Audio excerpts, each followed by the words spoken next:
This is Shawn Crystal. Catch the Inkpulp podcast on PharcydeTV Wednesdays at noon Pacific time, 3 o'clock Eastern time. Come hang.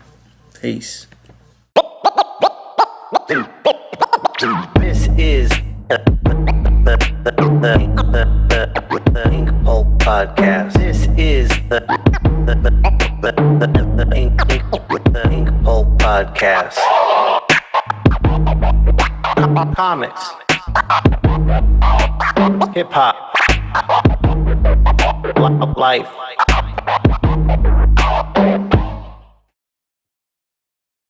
Welcome back to the Inkpulp podcast. I'm your host, Shawn Crystal. These are shorter episodes. These are shorter intros, but I am going to have full episodes of me rambling off because I know you all are fans of it and because I can't help myself sometimes. Today is a strange one. Today's an art demonstration of me inking an MF Doom mask. Rest in peace to the god. But I'm inking it with ink wash on a material known as Yupo. This is a very strange surface to work on because it is plastic, it is non-porous, and things just sit on top. And it's kind of a clusterfuck. I went in thinking it was going to work like I was going to work like I do when I paint, and I very quickly was humbled by the medium, the material, as it told me, no, Shawn, you're not going to do that. So I think this is an important episode to pay attention to, because normally at this point when you start something and it is not going at all the way you intended in your mind, that is when fear kicks in and you back away. But I think the important thing here is I didn't let fear win. And I was like, oh, okay, you are my teacher now. I will follow your lead, Yupo. And I did, and I learned a ton from it. And I'm going to do more, and I'm going to film more episodes with Yupo eventually. So let's see how that goes. But it's a strange material. Y-U-P-O. Yupo. Check it out. I highly recommend it because it's so awkward. It just kind of strips you of all your fancy tricks, of all of your techniques, all of these comfortable things we do as artists that allow us to kind of show off and shine. It takes that away, and it just allows you to be who you are, the artist brain that you have, and use it to figure it out, which is what I did. And in the end, I was happy with it. So that's about it. Inkpulp instruction, if you haven't checked it out, link is in the comments, link is on my YouTube page, link is all over my social media at Inkpulp. Check it. And click the website. When you go there, you'll see there's an area to sign up for a newsletter, which will be an All Things Inkpulp newsletter, but also you'll get a free mini lesson. It'll give you a taste of what Inkpulp instruction is all about, how it works, what it's like. I hope this podcast does that as well. I hope you join me on this journey of art education through Inkpulp instruction. And that's it. I'm going to shut up now. Enjoy. Peace. Hello, everyone. Welcome to the Inkpulp podcast. I apologize if the heater is making noise in the background. I think we're good. So today, this is an interesting experiment. So I've got an MF Doom mask. When MF Doom passed away, I felt the need to do a series of homage pieces to his mask and his legacy. So I am painting on Yupo, or doing ink wash on Yupo.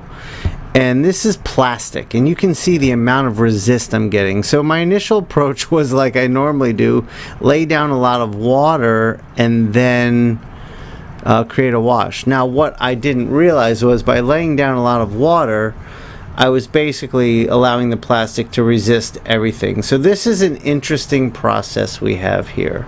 And you can see me just adding more and more ink, and it just beads up, and it just beads up. So as I'm going here, I'm starting to figure out, like, okay, that's not going to work the way I intended. Yupo is a wild animal. I'm just going to let it do its thing. So now I'm working in an area where there wasn't a ton of water.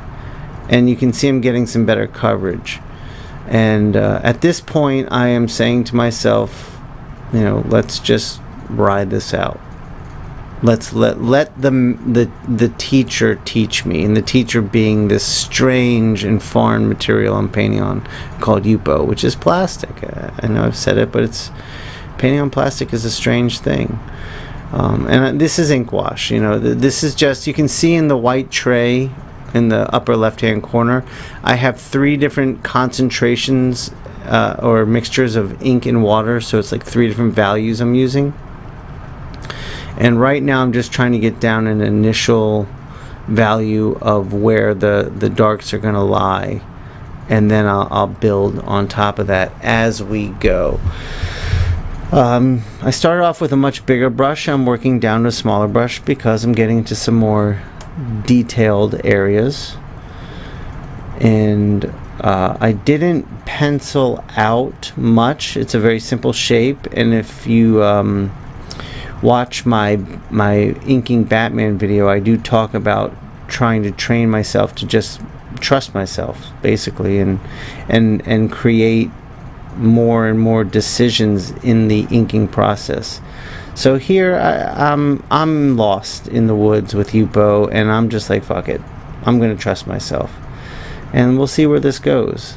There's certainly some interesting shit happening here, and you can see, like, it just bleeds, it spreads, and I'm trying to figure out how dark I want to get, how dark will allow me to get in doing this. And when all is said and done, I was happy with the result, and I was happy with the journey of getting there. I am very curious to figure out what I could do with color and paint on this. It's such a strange material. The results are very unique looking.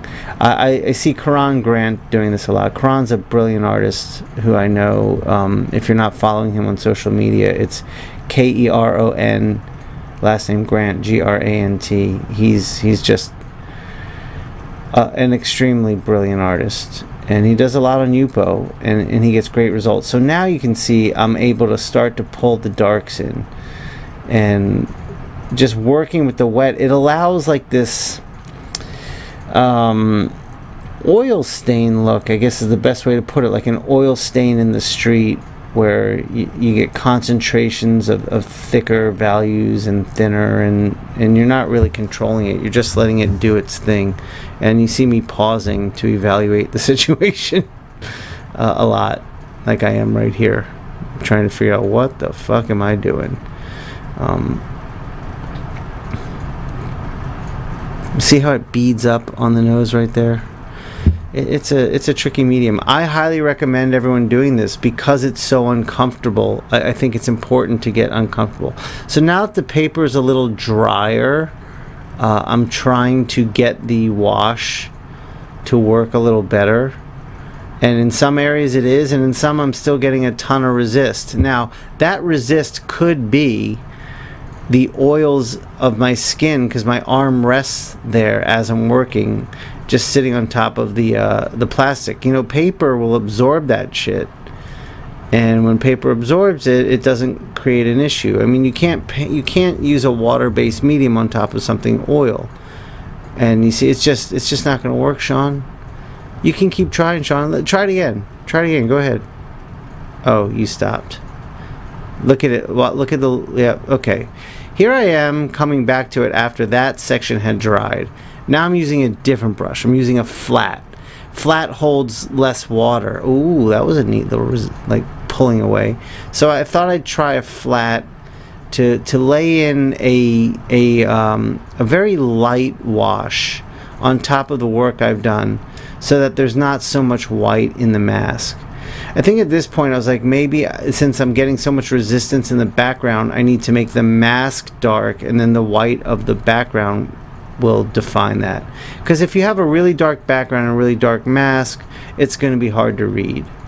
And if you follow around on my Instagram live at all, you saw me do a painting of this mask, and I'm about to do a traditionally ink drawing of the mask next, which I will film and we will watch. But the idea is, on the right hand side, that little like bubble coming off his head. That's just where I want the light to shimmer and kind of break the form. I want it to bleach the form there. So now I'm using a little bit of a darker one. I'm also, the mask is very planometric, like it has hard edges everywhere, so I'm using the flat brush to render that with, and I'm evaluating again. So you can see the white area of the mask has its role, and here I am. This is a neat thing to do too, is when you have a lot of water down, just let the paint kind of drip and move around, and I'm just letting it do its thing. This still isn't going to work, Shawn. That area does not like you. It's not going to give you what you want. I'm not going to give up, though. I think every time I pass over it, though, I'm getting more and more coverage because the polymer in the inks is adhering to the polymer that's down. And here I am just trying to dab to see what that does.